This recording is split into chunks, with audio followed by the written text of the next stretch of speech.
আমরা শুরু করছি আজকে স্ট্রেট টকস আনএডিটেড।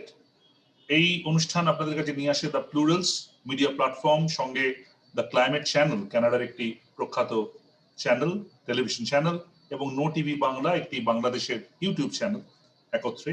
কেননা আমরা কোভিড আজকে এমন একটি বিষয় যেটা শুধুমাত্র কলকাতা, পশ্চিমবঙ্গ, ভারতবর্ষ নয়, সারা পৃথিবীর কাছে এই মুহূর্তে সম্ভবত কেন সবচেয়ে বড় বিষয়, এবং সম্ভবত সর্বকালের সবচেয়ে বড় যে বিষয়গুলো পৃথিবীকে ধাক্কা দিয়েছে তার অন্যতম হচ্ছে কোভিড। কত মানুষ মারা যাচ্ছেন, কত মানুষ প্রত্যেকদিন আক্রান্ত হচ্ছেন, সেই সংখ্যা আর আমি আপনাদের কাছে শোনাচ্ছি না। এই সংখ্যা যত আমরা প্রত্যেকদিন শুনছি, ততই বোধহয় মানুষ আরেকটু করে অন্ধকারের দিকে তলাচ্ছেন। কিন্তু আমরা তো অন্ধকারের মধ্যে তলাতে চাই না, আমরা অন্ধকার থেকে আলোয় উত্তরণ চাই। সুতরাং এই অনুষ্ঠানের উদ্দেশ্য হচ্ছে কোভিড এমার্জেন্সি বটে, কিন্তু সেই এমার্জেন্সি থেকে বেরিয়ে আসার, তার থেকে উত্তরণের উপায়টা কি, আমরা কোন রাস্তার দিকে তাকাবো, কোন রাস্তায় হাঁটবো। আমরা এই অনুষ্ঠানে আজকে আমাদের সঙ্গে যিনি রয়েছেন ডক্টর তপন মুখার্জি। ডক্টর মুখার্জি বিশিষ্ট ডাক্তার, কলকাতা পুরসভার উনি অ্যাডভাইজার অন হেলথ, এবং অত্যন্ত বিশিষ্ট ডাক্তার, এবং এই কোভিডের গোড়া থেকে উনি কোভিডের সঙ্গে লড়াই করছেন অ্যাট ভেরিয়াস লেভেল। কর্পোরেশনের একজন উচ্চপদস্থ আধিকারিক হিসেবে তার প্ল্যানিং, তার কাজকর্মের সঙ্গে পাশাপাশি সাধারণ মানুষকে ট্রিটমেন্ট দেওয়ার ক্ষেত্রেও। আমরা ডক্টর মুখার্জির সঙ্গে আজকে দুটো বিষয় আলোচনা করব। একটা হচ্ছে কোভিড এই মুহূর্তে এমন কোনো বাড়ি নেই, এমন কোনো পরিবার নেই যেখানে কোভিডে কেউ না কেউ আক্রান্ত। সুতরাং সবার মনে অনেক প্রশ্ন আছে, পাবলিক ডোমেনে অনেক প্রশ্নের অনেক রকম উত্তর আসছে, হোয়াটসঅ্যাপে উত্তর আসছে, কিন্তু সেটার কতটা ক্রেডিবল নয় সেটা নিঃসন্দেহ রয়েছে। সুতরাং এই মানুষের মনে যে প্রশ্নগুলো আসছে, কিছু প্রশ্নের উত্তর আজকে আমরা খুঁজবো। পাশাপাশি কলকাতা পুরসভা টেস্টিং এর ক্ষেত্রে, কোভিড টেস্টিং এর ক্ষেত্রে, এবং পাশাপাশি যে ভ্যাকসিনেশন, যেটাকে বলা হচ্ছে কোভিডকে সামলানোর জন্য এই মুহূর্তে আমাদের হাতে সবচেয়ে বড় অস্ত্র, দুটোর ক্ষেত্রেই কি করছে এবং তাদের ফাইন্ডিংস কি, এটা আমরা করবো একেবারে স্পেসিফিক। ডক্টর মুখার্জি, প্রথমেই বলি আপনাকে যে বলা হচ্ছে যে প্রায় 90% মানুষ যারা কোভিডে আক্রান্ত হচ্ছেন, এবং প্রত্যেক দিন এখন প্রায় 18,000 18,500 করে মানুষ পশ্চিমবঙ্গে আক্রান্ত হচ্ছেন। কলকাতায় বোধহয় পরিসংখ্যানটা প্রায় 4,000-এর আশেপাশে। এই মানুষগুলোর মধ্যে প্রায় 90% বাড়িতে রয়েছে, তারা হোম কোয়ারেন্টাইনে রয়েছেন। সেক্ষেত্রে তারা, আপনি একটু বলুন প্রথমে মানুষকে একদম গোড়া থেকে শুরু করা যাক, কি সিমটম, প্রায় আমরা পাবলিক ডোমেনে যা সিমটম দেখছি, কোনো সিমটম বাকি নেই। তাহলে তো আমার মানে কান ব্যথা করলেও, সামান্য একটুখানি হাসি হলেও আমায় কোভিডের টেস্ট করাতে হয়। এক্স্যাক্টলি যদি আপনি বলেন যে কোনটা মানে বেঞ্চমার্ক সিমটম কি কোভিড কে বোঝার জন্য বা টেস্টিং করানোর জন্য। না, এটা আপনি ঠিকই বলেছেন। তো তার আগে একটু বলে দিই যে কোভিড হচ্ছে, এক কথায় বলতে গেলে এটা হচ্ছে একটা ভাইরাস ঘটিত অসুখ, যেটা শরীরের মধ্যে বিভিন্ন জায়গায় ইনফ্লামেশন বা প্রদাহ ঘটায়, এবং এর একটা থ্রম্বোসিস করার ক্ষমতাও আছে, অর্থাৎ রক্তকে জমাট বেঁধে দেওয়ার ক্ষমতাও আছে। সেই জন্য আমরা যেটা বলি এক কথায় যে Covid is a disease of viral origin which has multi-inflammatory and thrombogenic effect. এইবার কথাটা হচ্ছে যে তাহলে উপসর্গগুলো কি হবে। প্রথম দিকে, আজ থেকে 1 বছর আগে যদি আমরা চলে যাই, তখন আমরা জ্বর, শুকনো কাশি, গা হাত পায়ে ব্যথা ট্যাথা, এই সমস্ত উপসর্গের কথাবার্তা আমরা শুনতাম। কিন্তু যখন আস্তে আস্তে গোষ্ঠী সংক্রমণটা বেড়ে গেল, তখন আর কোনো নির্দিষ্ট সিমটম দিয়ে কোভিডকে চিহ্নিত করা সম্ভব নয়। কারণ আমরা একটা অতিমারী পরিবেশের পরিস্থিতির সঙ্গে আমরা কাজ করছি। এখানে উপসর্গ কি হলো বা না হলো, যেমন ধরুন যে কারুর কোনো উপসর্গ নেই কিন্তু তার বাড়িতে কারুর কোভিড হয়েছে, অর্থাৎ সেটাই কিন্তু তার উপসর্গ। আবার কারুর সত্যি সত্যি জ্বর হয়েছে, কারণ আমরা দেখেছি যে জ্বরটা প্রায় 87%-এর ওপর রোগীর ক্ষেত্রে জ্বরটা একটা উপসর্গ হিসেবে দেখা দেয়। কত? 87%? 87%, মানে 100 জনের মধ্যে 100 জনের মধ্যে প্রায় 9 জনের, 10 জনের মধ্যে প্রায় 9 জনের জ্বর হবে। তো সেই জন্যই জ্বর, শুকনো কাশির কথাটা বলা হয়। আর তার সঙ্গে হচ্ছে শ্বাসকষ্ট, কিন্তু শ্বাসকষ্ট যে সবারই হবে এমন কোনো কথা নেই।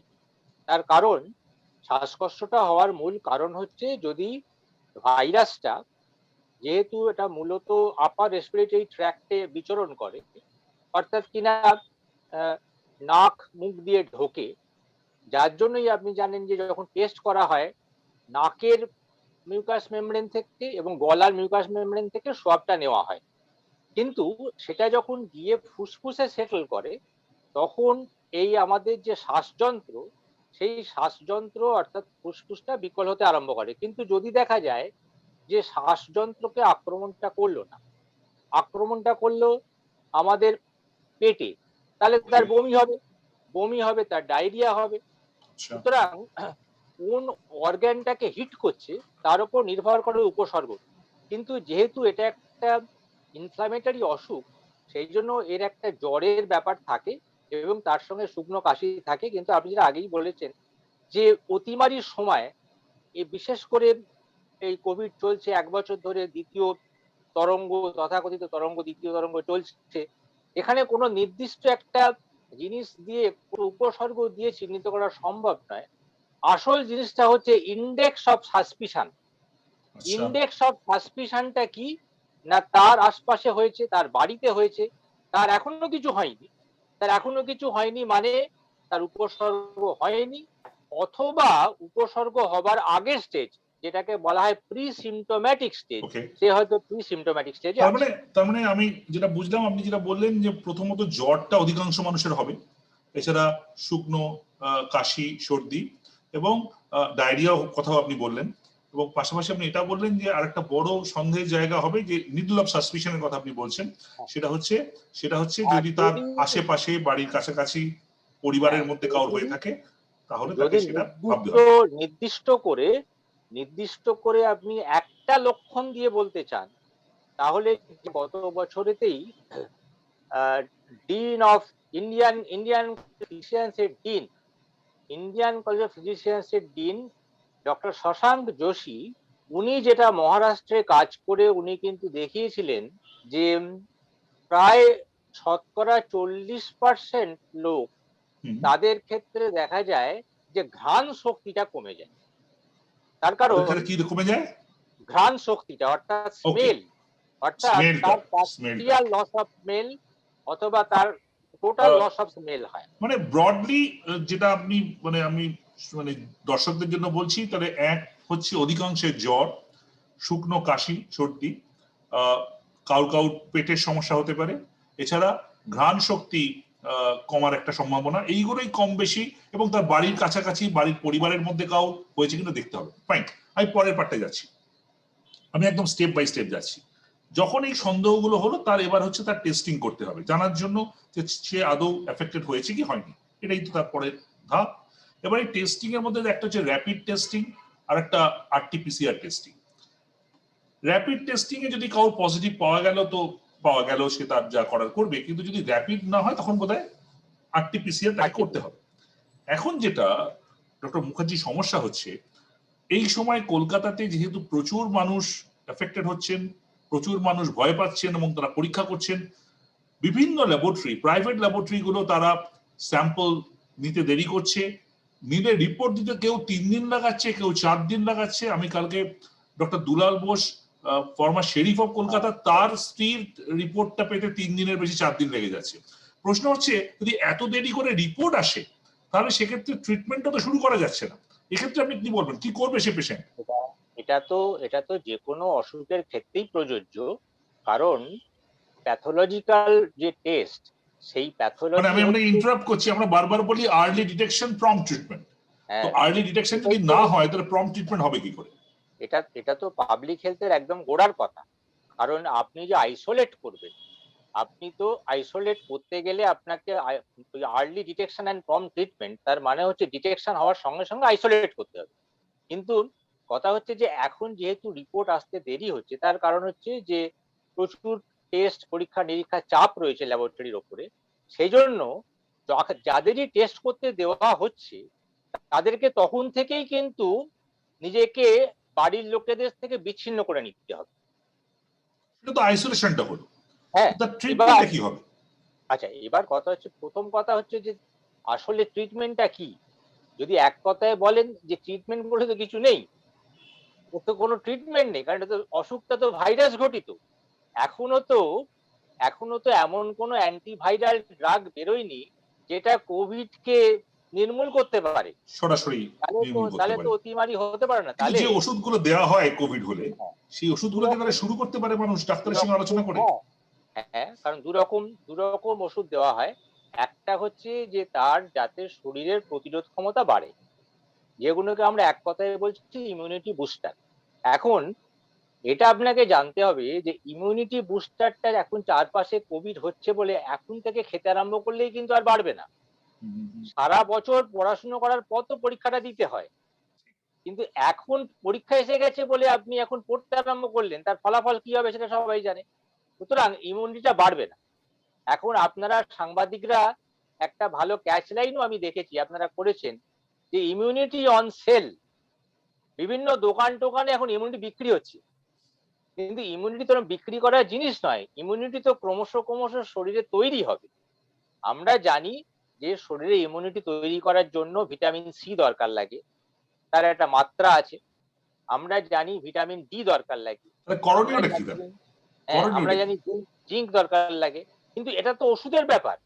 সেই লোকটার পর্যাপ্ত পানীয় গ্রহণ, অর্থাৎ ভালো মতো জল খাওয়া, ফলের রস খাওয়া, ডাবের জল খাওয়া, পর্যাপ্ত ঠিক মতো ঘুম হওয়া, এগুলোও কিন্তু তার ইমিউনিটিটাকে বাড়াতে বাড়ায়। সাহায্য করে।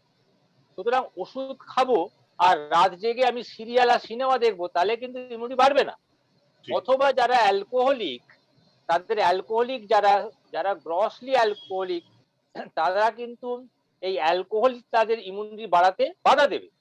সেই জন্য আমরা তাহলে কি না, করব? এটা এক মিনিট একটা ইন্টারাপ্ট করি, এটা খুব ইম্পর্টেন্ট কথা বললেন। তাহলে কি কোভিড যখন হবে, যদি কাউ সাসপেক্টেড পজিশনেই থাকে বা পাওয়াই যায়, তখন কি তাদের অ্যালকোহলটা তাদের না গ্রহণ করাই উচিত? ডেফিনেটলি, তার কারণ আপনি ইমিউনিটি বাড়াবার চেষ্টা করছেন, আবার অ্যালকোহল ইমিউনিটিটাকে বাধা দিচ্ছে গড়ে উঠতে। ওকে, ওকে, সুতরাং পরস্পর বিরোধী হয়ে যাচ্ছে। ঠিক। এটা একটা দিক হলো। আচ্ছা, এবার এইবার ট্রিটমেন্টটা কথা কি, মানে হচ্ছে তার ওষুধের কথা সঙ্গে জিজ্ঞেস করছি। ট্রিটমেন্টের ক্ষেত্রে রেকমেন্ডেশন মাফিক, রেকমেন্ডেশনটা কাদের? Department of health and family welfare, government of West Bengal. এমনকি তাকে অন্যান্য জায়গারও অনেকে মান্যতা দিয়েছে। সেই রেকমেন্ডেশন অনুসারে দুখানা ওষুধ ব্যবহার করা হচ্ছে। একটা হচ্ছে অ্যান্টিবায়োটিকের মধ্যে 2021 সালে যেটা বেশি ব্যবহার করা হচ্ছে, সেটা হচ্ছে বহুল প্রচলিত, আমরা ডাক্তারি পড়ার সময় থেকে তার ব্যবহার দেখে আসি, ডক্সিসাইক্লিন। এই ডক্সিসাইক্লিনটা ব্যবহার করা হচ্ছে 100 মিলিগ্রাম, একটা করে দুবার, 7 থেকে 10 দিন। আর একটা ওষুধ, সেটাও কিন্তু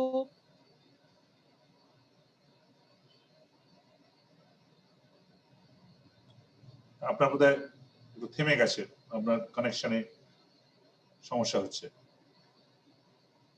আইভারমেকটিন। হুম, আইভারমেকটিন বলে একটা ওষুধ, সেটা খেতে বলা হচ্ছে 12 মিলিগ্রাম করে দিনে একবার, 5 দিন। কেন? না, উদ্দেশ্যটা হচ্ছে যে এই ডক্সিসাইক্লিন, আইভারমেকটিন ভাইরাসের যে মাল্টিপ্লিকেশন, এই মাল্টিপ্লিকেশনটাকে বাধা দেয়। এই আচ্ছা। অনুমানের ওপরেতে ডক্সিসাইক্লিন আর আইভারমেকটিনটা খেতে দেওয়া হচ্ছে। আচ্ছা, তাহলে একটা কথা যদি জিজ্ঞাসা করি, বাধা দেয়, ডক্টর মুখার্জি, একটু আপনাকে ইন্টারাপ্ট করে জিজ্ঞাসা করছি, কারণ মানুষের মনে এই প্রশ্নগুলো রয়েছে। যে ধরুন কাউর কোভিড, সে সাসপেক্টেড, তার সিমটম কিছু আছে, সে টেস্ট করতে দিয়েছে, দিয়ে সে ট্রিটমেন্টটা চালু করে দিল, পরে তার দেখা গেল তার কোভিড হয়নি, সেক্ষেত্রে কি ওষুধগুলোর কোনো মেজর সাইড এফেক্টস আছে? না, প্রথম কথা, তার যে ভিটামিন সি, ডি, জিঙ্ক ইত্যাদি, সেটা তো খেয়ে যেতেই পারে, হুম, কারণ তার আবার পরবর্তীকালে কোভিড হবে কিনা সেটা জানে না। অর্থাৎ ইমিউনিটিটা তার তৈরি হয়ে থাকবে এটা খেতে ঠিক খেতে। কথা। কিন্তু ডক্সিসাইক্লিন এবং আইভারমেকটিন যদি নেগেটিভ রিপোর্ট বেরোয়, তাহলে সে ডক্সিসাইক্লিন আইভারমেকটিনটা ডিসকন্টিনিউ করতে পারে। কিন্তু এইখানে একটা ইম্পর্টেন্ট ব্যাপার চলে আসছে, যে যাদের টেস্টের রিপোর্ট নেগেটিভ হলো, তারা কি সত্যি সত্যি নেগেটিভ? দাদা, তারা কি সত্যি সত্যি নেগেটিভ, নাকি অ্যাবসলিউটলি, এটা that's a good point. False negative, নাকি তারা ফলস নেগেটিভ? তার কারণ বিশিষ্ট ভাইরোলজিস্ট ডক্টর জেকব জন, অশীতিপর বিশিষ্ট ভাইরোলজিস্ট ডক্টর জেকব জন বলেছেন যে আমরা প্রতি 2টো লোকের মধ্যে টেস্ট করে একজনের ক্ষেত্রে বলছি যে তার কোভিড হয়েছে, ঠিক কারণ আমাদের টেস্টের পিক আপ করার ক্ষমতা হচ্ছে দুজনের মধ্যে একজনের। তাহলে যারটা হয়নি, যারটা নেগেটিভ, তার কি সত্যি হয়নি? কারণ আমরা তা রিপিট করছি না।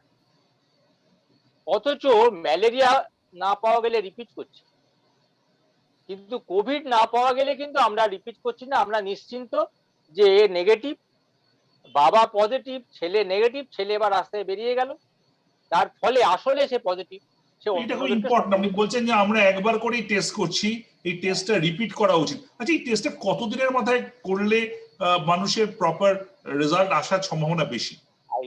আইডিয়ালি বলা হয় যে 4 দিনের আগে কিছুতেই নয়। তার কারণ ভাইরাসটা তো বৃদ্ধি পাবে, তবেই তো ভাইরাসটা শো আপ করবে আপনার টেস্টে, মানে ঠিক তার কথা। প্রেজেন্সটা। সেই জন্য 4 দিনের আগে কিছুতেই নয়। কারণ আপনি যত আর্লি টেস্ট করবেন তত আপনি মিস করবেন। আচ্ছা, তার মানে সিমটমস যখন শুরু হলো তার প্রায় 4 দিন মতো জায়গায় যদি সে টেস্ট করে সেক্ষেত্রে হবে। আচ্ছা, আরেকটা কথা জিজ্ঞাসা করি, আপনি এক্ষুনি এই কথাটা তুললেন যেহেতু, যে নেগেটিভ মানে কি সত্যিই নেগেটিভ, এবং এরকম অনেক ঘটনা বিভিন্ন ভ্যারিয়েন্টস এর ক্ষেত্রেও দেখা যাচ্ছে। আমাদের ডাবল মিউট্যান্টের ক্ষেত্রে পশ্চিমবঙ্গে দেখা যাচ্ছে, দিল্লিতে দেখা যাচ্ছে, অনেক কেস এরকম আসছে যেখানে সে কোভিড সিমটম শো করছে, কোভিড ওষুধে কাজ হচ্ছে, কিন্তু আরটিপিসিআর নেগেটিভ। সেখানে অনেকেই বলছেন, অনেক ডাক্তারই বলছেন এইচআরসিটি করে একটা ইন্ডিকেটর পাওয়া যাবে। আবার উল্টো দিকে আবার আজকেই দিল্লির একজন বিখ্যাত ডাক্তার বলেছেন একবার এইচআরসিটি করা মানে প্রায় 200টা এক্সরে করার সমান, তার যে শরীরের উপর যে নেগেটিভ এফেক্ট। তো আপনি কি বলবেন, এইচআরসিটি করা সেক্ষেত্রে উচিত বা প্রত্যেক পেশেন্ট করবে যদি এটা সম্ভব হয়? হচ্ছে যে আপনি যদি দেখেন এইচআরসিটিতে আপনি যদি কতকগুলো জায়গায়, লাংসের কতকগুলো জায়গায়, ফুসফুসের কতকগুলো জায়গায় কিছু প্রদাহের নমুনা বা চিহ্ন পান, কোভিডের ক্ষেত্রেও সেরকম হয়ে থাকে, কিন্তু সেটা যে কোভিডই সেটা কিন্তু ওইভাবে বলা যায় না, কারণ এটা একটা স্কোরিং সিস্টেম আছে। স্কোরিং সিস্টেমে এটাকে কোরঅ্যাড দিয়ে সেটাকে চিহ্নিত করা হয়েছে। তাতে কোরঅ্যাড 1, কোরঅ্যাড 2, কোরঅ্যাড 3, এগুলোতে আপনি একটা সন্দেহ তো তৈরি করতে পারেন, কিন্তু আপনি নির্দিষ্ট করে বলতে পারেন না যে এই পেশেন্টের কোভিড হয়েছে যতক্ষণ না আরটিপিসিআর পজিটিভ হচ্ছে। মানে আর আপনি এইচআরসিটিটা হচ্ছে যেটা অ্যাডিশনাল, এইচআরসিটিটা অ্যাডিশনাল, অ্যাডিশনাল, অ্যাডিশনাল। এবং যেটা আপনি তার মানে আমি বললেন, আরটিপিসিআর এর সঙ্গে এইচআরসিটা করে রাখতে পারি? হ্যাঁ, এইবার কথা হচ্ছে আপনি কার করবেন? আপনি করবেন যার লাংসের সিমটম রয়েছে, যার লাংসের সিমটম রয়েছে, অর্থাৎ যার অক্সিজেন স্যাচুরেশনটা কমে যাচ্ছে, যে আচ্ছা, পেশেন্টটা ডিস্যাচুরেট করছে, তার ক্ষেত্রে আপনি করবেন। এবং সেটা কিন্তু প্রেফারেবলি অন অ্যাডমিশন করার কথাই ডক্টর গুলেরিয়া বলেছেন। যিনি ওকে। বলেছেন, হুম, হুম, হুম। যিনি বলেছেন যে এইমস এর ডিরেক্টর ডক্টর গুলেরিয়া এটা বলেছেন যে যদি আপনি টেস্ট করেন তাহলে এক্স-রের তুলনায় 300 গুণ বেশি এক্সপোজার হয়ে যাচ্ছে। ঠিক কথা। যেটা কিন্তু আবার যারা রেডিওলজিস্ট তারা এটাকে চ্যালেঞ্জ করেছেন। সেটা যাই হোক, সেটা সেটা তাদের অন্য ব্যাপার। অন্য বিতর্ক। কিন্তু কিন্তু কিন্তু আপনার কিন্তু ওই যেমন আপনি যেটা বলছেন বা উনি যেটা ডক্টর গুলেরিয়া যেটা বলেছেন যে হসপিটালে ভর্তি হয়েই করাটা হলে ভালো হ্যাঁ, হয়, কিন্তু হ্যাঁ, মুশকিলটা হচ্ছে এখানে তো হসপিটালে ভর্তি হতে পারছে, হসপিটালের বেড অন্যান্য হ্যাঁ, সমস্যার জন্য হার্ডলি 3% থেকে 5% লোক, তাও পাচ্ছে না। সেক্ষেত্রে আমি বাড়িতে রয়েছি, আমার সিমটম রয়েছে, সেক্ষেত্রে আমি এইচআরসিটি যদি করে না, একটা অ্যাডিশনাল পয়েন্ট পাই তাহলে আমার অসুবিধা কোথায়? আপনি না, আপনার যদি অক্সিজেন স্যাচুরেশনটা কমে যায়, অক্সিজেন স্যাচুরেশনটা কমে গেলে তবেই আপনি করার প্রশ্নটা আসছে। আচ্ছা, কিন্তু কিন্তু সেটা আপনি যখন জানবেন যে লাংসটা খুব বেশি ক্ষতিগ্রস্ত হয়েছে, অক্সিজেন লেভেলটা ইমপ্রুভ হচ্ছে না, তখন আপনি যে বলছিলেন যে চিকিৎসা কি আছে, চিকিৎসা কিন্তু 3টে। প্রথম হচ্ছে অক্সিজেন, দ্বিতীয় হচ্ছে অক্সিজেন, এবং তৃতীয় হচ্ছে অক্সিজেন। Absolutely, absolutely, absolutely. কিন্তু আমার প্রশ্ন হচ্ছে ওই প্রথম অক্সিজেন, দ্বিতীয় অক্সিজেন এবং তৃতীয় অক্সিজেন ওই জায়গায় পৌঁছে যাওয়ার পর অনেক সময় পয়েন্ট অফ নো রিটার্ন হচ্ছে বলে শোনা যাচ্ছে। এটা অনেকটা হয়তো কেউ বাড়িয়ে বলতে পারে। এবার যেমন এই সেকেন্ড ওয়েভের ক্ষেত্রে অনেকেই বলছেন যে অক্সিজেন স্ট্রেসটা হঠাৎ করে আসছে এবং আসার পর সে খুব বেশি সময় দিচ্ছে না। আমারই পরিচিত একজন বন্ধু, আমাদের সাংবাদিক বন্ধু, তার বাড়িতে হয়েছে। সে 7-8 দিন ধরে এক মহিলা, তিনি oxygen level is fine, symptom খুব বেশি নেই, তিনি টেস্ট করতে মানে ওষুধ খেতে শুরু করেছেন। তারপর হঠাৎ করে 7 দিনের মাথায় গিয়ে তার অক্সিজেন লেভেলটা একদিন সকালবেলা হঠাৎ করে ড্রপ করতে আরম্ভ করলো। অক্সিজেনের বন্দোবস্ত করা হলো, কিন্তু বন্দোবস্ত করার পরে তাকে একটা হাসপাতালে ট্রান্সফারও করা গেল, কিন্তু সে সার্ভাইভ করলো না। এবার এই যে এটাকে কি আপনারা সাইটোকাইন স্টর্ম বলছেন, বা এই যে এইটাকে কি করে মানুষ কাউন্টার করবে বাড়িতে বসে? এখানে এখানে এখানে কথা হচ্ছে যে এই যে আপনি যে এই যে পেশেন্টগুলোর কথা বলছেন, যে আপনি তার অক্সিজেন যদি কমে যায়, তারপরে তার কিছু লাংসের পরিবর্তন দেখা গেল, যেটা এইচআরসিটি থোরাক্সের করে বুকে এইচআরসিটিটা করে হাই রেজলিউশন কম্পিউটারাইজ টোমোগ্রাফি করে সেটাকে পিক আপ করা গেল। এইবার পিক আপ করার পর তাকে তো মূলত অক্সিজেনটাই দিতে হবে, কারণ অক্সিজেনটাই হচ্ছে তার এই লাংস যেটা কোল্যাপস করে যাচ্ছে, লাংস যেটা এফেক্টেড হচ্ছে, সেটাকে মোকাবিলা করার একমাত্র উপায়। তার পাশাপাশি যে সমস্ত ওষুধগুলোতে অনুমান করা হয় ভাইরাল লোড কমাতে পারে ইত্যাদি ইত্যাদি, সেগুলো দেওয়ার ব্যাপার। এখন সেই জন্য আপনার যেমন, এটা অন্য কথা বলছি আমি, যে একটা পেশেন্টের যদি চেস্টের এক্সরে করে আপনার মনে হয় যে টিবি হয়ে থাকতে পারে, তাহলে কিন্তু টিবি পুরোপুরি প্রমাণ হয় না। টিবিটা প্রমাণ করতে গেলে কফে টিবি জীবাণুটাকে থাকতে হবে, অর্থাৎ স্পুটাম পজিটিভ হতে হবে ফর টিবি। স্পুটাম পজিটিভ যদি হয় টিবি, তবেই কিন্তু তার টিবি। চেস্ট এক্সরে আপনাকে একটা অনুমান করতে সাহায্য করতে পারে। তেমনি এইচআরসিটি অ্যালোন কিন্তু can't pick up the diagnosis without I understand the point. আপনি বলছেন HSCT এর additional point, not the conclusive point. কিন্তু আমি বলছি অন্য আরেকটা কথা প্রশ্ন আমি করছিলাম, আমাদের হাতে মিনিট 10-15 সময় আছে, মিনিট 10 এর কাছাকাছি। সেটা হচ্ছে যে HRCT কথাটা আলাদা, বাড়িতে একজন পেশেন্ট রয়েছে, apparently he or she is doing well, তার অক্সিজেন নিয়ে কোনো সমস্যা নেই, সে ওষুধপত্র খাচ্ছে, কিন্তু হঠাৎ 7-8 দিনের মাথায় তার অক্সিজেন ড্রপ করতে আরম্ভ করলো, যেটাকে অনেক সময় সাইটোকাইন স্টর্ম বলছে বা নানান রকম বলছে। সেক্ষেত্রে মানে পেশেন্ট কি করবে বা তার পরিবারের লোক করবে কি? এবং এখানে অনেকে স্টেরয়েডের কথা বলছেন, তাহলে কি স্টেরয়েড বাড়িতে দেওয়া যাবে? কি করতে হবে? হ্যাঁ, স্টেরয়েড বাড়িতে দেওয়া যাবে। তার কারণ তার তো একটা নির্ধারিত প্রোটোকল মাফিক বলাই আছে যে আপনি কোন স্টেরয়েড দেবেন, কি মাত্রায় দেবেন এবং কতদিন দেবেন। কারণ এরা প্রথম দিকে যেটা বললাম আমি, যে এটাতে একটা মাল্টি ইনফ্লামেটরি এফেক্ট হয়, সেই মাল্টি ইনফ্লামেটরি এফেক্টের প্রতিরোধ করার জন্য এই স্টেরয়েডটা দেওয়া হয়। কারণ স্টেরয়েড বাড়িতে দেওয়া যাবে, হ্যাঁ ডেফিনেট স্টেরয়েড, কিন্তু কোনো ডাক্তারের পরামর্শ অনুযায়ী এবং ডাক্তারের মানে সেটা ভিডিও করে বা যেভাবে কথা বলে। ডাক্তারিতে তো যে কোনো ডাক্তারিতে যে কোনো ট্রিটমেন্টই তো জুডিশিয়াসলি করতে হয়। সেই অ্যাবসলিউটলি, আই থিংক অনেকটা পরিষ্কার অনেকগুলো জিনিস হলো। আপনি অক্সিজেনের কথাও বললেন। আমি এবার একটু কলকাতা কর্পোরেশনে, যেহেতু আপনি কলকাতা কর্পোরেশনের একেবারে পলিসি লেভেলে রয়েছেন, যে এখন দুটো বিষয় সামনে আসছে, একটা টেস্টিং এর বিষয় সামনে আসছে এবং আরেকটা মানে একটা ভ্যাকসিনের বিষয় সামনে আসছে। কারণ ভ্যাকসিনটাই একমাত্র প্রতিরোধ এই রোগের ক্ষেত্রে বলে আপনারা সবাই বলছেন। আমার প্রশ্ন হচ্ছে যে, আগে আমি ভ্যাকসিনের কথা পরে আসছি, টেস্টিং এর কথায় আসি। এই মুহূর্তে আরটিপিসিআর টেস্ট কলকাতা কর্পোরেশনের কি রকম লেভেলে আপনারা করছেন? আচ্ছা, এবার কথা হচ্ছে যে আজকে এই যে মে মাসে আপনার সঙ্গে আমার কথা হচ্ছে, গত বছর মে মাস থেকে আমরা আরটিপিসিআর করতে আরম্ভ করেছি। আচ্ছা। এবং তখন আরটিপিসিআরটা আমরা কিভাবে করতাম, আমরা প্রত্যেকটা দিন পর্যালোচনা করে দেখতাম যে কোথায় কোথায় কিছু কেস পাওয়া যাচ্ছে, এই সেটা আপনি র্যাপিড টেস্ট বলুন বা ইত্যাদি, বা যেখানেতে সারি কেস অর্থাৎ সিভিয়ার অ্যাকিউট রেসপিরেটরি ইনফেকশনের কেস পাওয়া যাচ্ছে, সেই সব জায়গায় আমাদের অ্যাম্বুলেন্স যেত। সেই অ্যাম্বুলেন্সটা equipped with the process of collecting sample, সেই জানলা দিয়ে সব স্টিকটা বাড়িয়ে পিপি পরিহিত এক ভদ্রলোক আপনাকে অ্যাম্বুলেন্সের প্যারালালি দাঁড় করিয়ে হাঁ করতে বলতো এবং গলা থেকে এবং নাক থেকে স্যাম্পলটা সংগ্রহ করতো। এইভাবে চলতো। তারপরে আমরা একটা স্ট্যাটিক সেন্টার করলাম। কলকাতা রক্সি সিনেমা হলটা, যে বাড়িটা অ্যাকচুয়ালি কর্পোরেশনেরই বাড়ি, কলকাতা পৌর সংস্থারই বাড়ি, সেটা অধিগ্রহণ হয়ে যাওয়ার পরে তার একতলাতে রক্সিতে আমরা একটা স্ট্যাটিক সেন্টার আরম্ভ করলাম। তো সেই স্ট্যাটিক সেন্টার আরম্ভ করার পর স্যাম্পল গুলো পাঠানো হলো। কলকাতার জন্য নির্ধারিত স্যাম্পল পাঠাবার জায়গা হচ্ছে এসএসকেএম হসপিটাল। ঠিক আছে। তো এবার এই স্ট্যাটিক সেন্টারের সংখ্যা কিন্তু আমরা, আমাদের যেহেতু 16টা বড় আছে, 16টা বড়র প্রত্যেকটা বড়তে একটা করে আরটিপিসিআর এর সেন্টার করেছি। এটা কি রেগুলার চলে? রেগুলার চলে।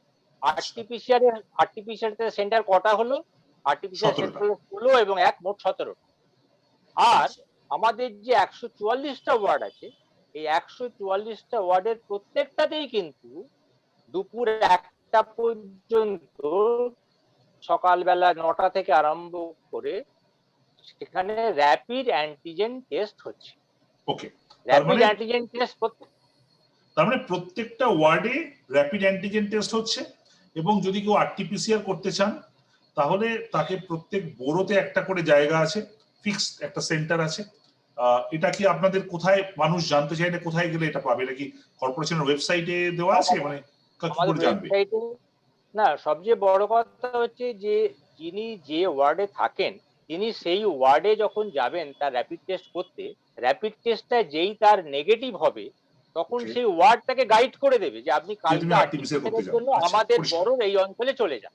ফাইন, তাহলে প্রত্যেক বোরোতে একটা আরটিপিসিআর এর জায়গা রইলো, প্লাস অ্যাডিশনাল রক্সিতে আপনারা সেন্ট্রালাইজ রইলো। এই হলো আপনার টোটাল মানে টেস্টিং এর সেটআপ। রিপোর্টটা কতটা সময় লাগছে আপনার আরটিপিসিআর এর? যেটা যেটা একদম আমি আপনাকে দুদিন আগেকার খবর বলছি, সেটা দিয়ে আপনি বলেছিলেন শুরুতে যে প্রায় 3 দিন লাগছিল, সেই 3 দিনটা এখন কমে 2 দিনে এসে দাঁড়িয়েছে। দুয়ে এসে দাঁড়িয়েছে। না, আমি 3 দিনটা বলছিলাম প্রাইভেট ল্যাবরেটরি করার ক্ষেত্রে। আমি প্রাইভেট ল্যাবরেটরির ক্ষেত্রে 3 বা 4 দিন লাগছে বলছি। এটা সব জায়গাতেই, কারণ এই এসএসকেএম হসপিটাল তো শুধু কলকাতা কর্পোরেশনের স্যাম্পল কালেক্ট করে না, তার কাছে তো আরো অনেক স্যাম্পল আসছে অন্য জায়গা থেকে। আমি সাধারণ মানুষের জন্য বলছি, তার মানে আমি আজকে স্যাম্পল দিলে কাল পরশুদিন আমি আমার রিপোর্ট পাবো বলে মোটামুটি ঠিক রইল। কিন্তু যেহেতু ইন অ্যান্টিসিপেশন কিন্তু আপনি প্রথম থেকে আইসোলেটেড হয়ে যাচ্ছেন এবং যা যা প্রোটেকটিভ মেজার্স আপনি নিচ্ছেন, এবং যদি সেরকম মনে করেন ডাক্তারের পরামর্শে ট্রিটমেন্টও শুরু করতে পারছেন, এটা বেসিক ট্রিটমেন্ট শুরু করতে পারছেন।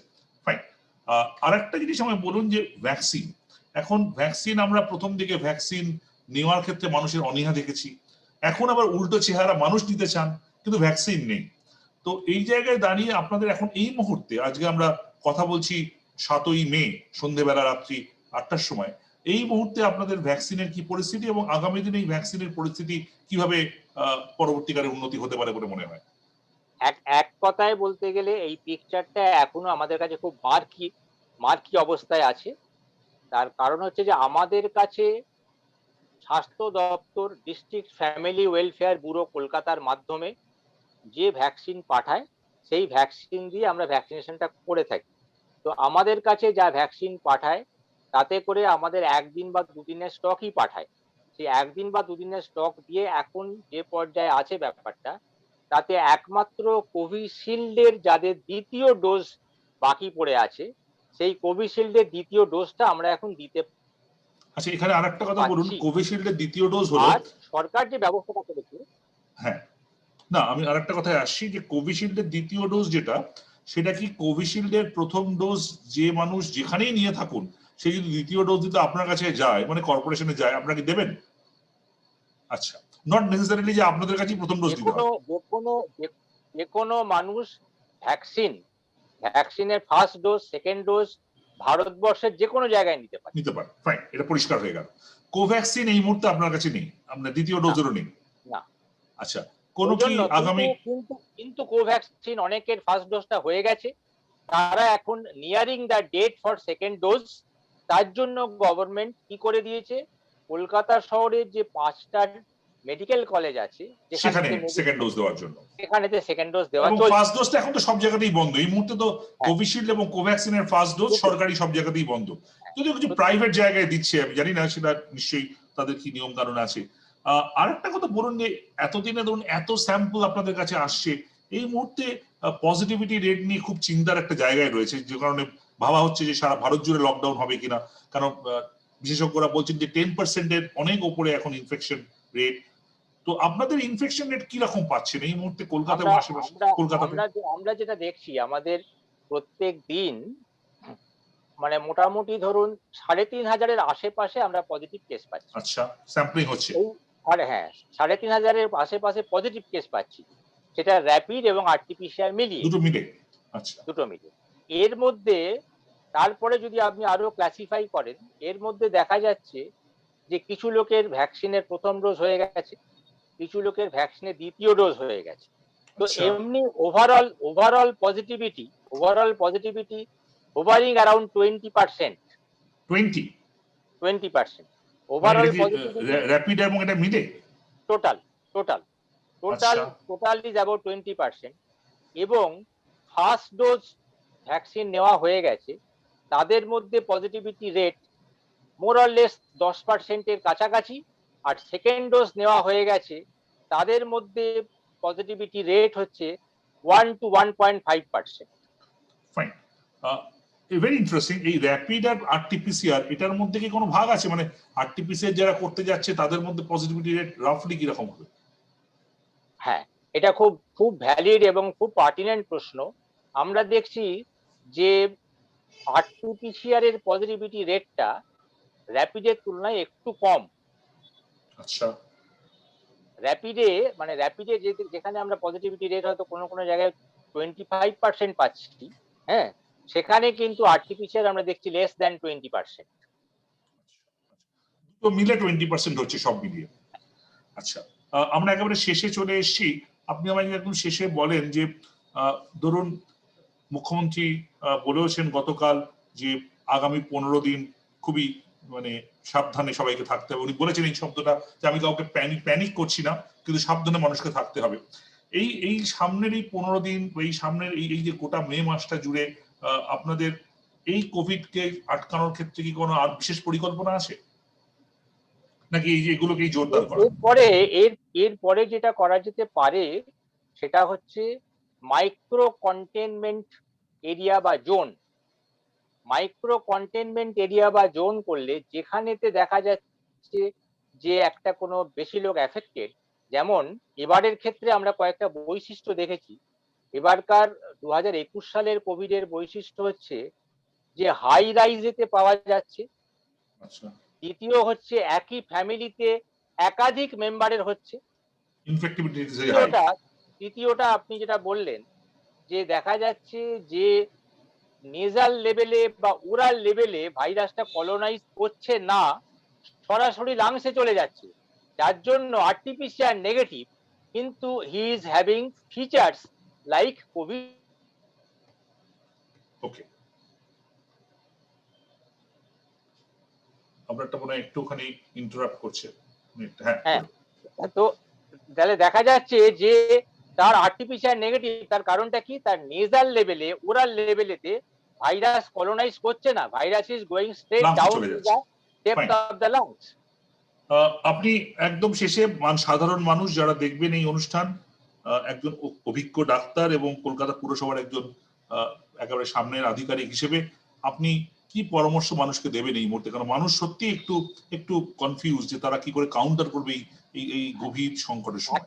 এক নম্বর হচ্ছে আমি এটাই বলবো, রিঅ্যাসিওর করব যে আতঙ্কগ্রস্ত হবেন না।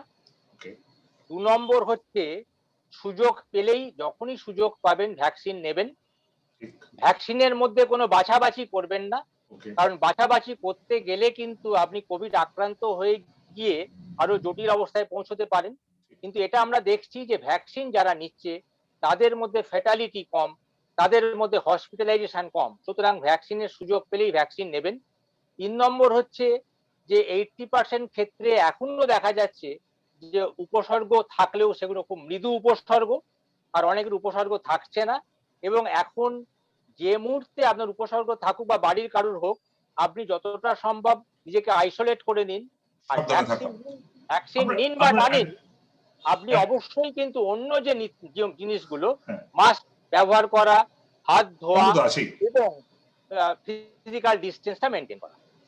আমি আমি শেষ করবো ভেবেছিলাম এই প্রশ্ন দিকে আরেকটা প্রশ্ন করি, যেটা মাথায় এলো ইমিডিয়েটলি, যে যারা ধরুন একবারে কোভিডে আক্রান্ত হয়েছেন তাদের মধ্যে সেকেন্ড টাইম কোভিডের কি কোনো ডেটা আপনাদের কাছে আছে, যে কেমন কিছু পাচ্ছেন যে একবার কোভিডে আক্রান্ত হয়েছেন আবার টেস্ট না, পাচ্ছেন? সেরকম কোনো ক্যাটেগরিক্যাল স্টাডি কিছু নেই। হ্যাঁ, তো অনেক ক্ষেত্রে যেহেতু এক্সপার্টরা বলছেন যে যদি কেউ কোভিডে আক্রান্ত হয়, আরটিপিসিআর পজিটিভ হয়, অনেক সময় আরটিপিসিআরটা ডিসঅ্যাপিয়ার করতে অনেক সময় লাগছে। আচ্ছা, তো আরটিপিসিআর ডিসঅ্যাপিয়ার করতে বেশি সময় লাগছে মানে কিন্তু বলা যাচ্ছে না যে সেটা নতুন করে আরটিপিসিআর পজিটিভ হলো কিনা, নাকি তার নাকি পুরনো যে পুরনো আরটিপিসিআর রেসিডিউয়ালটাই থেকে যাচ্ছে।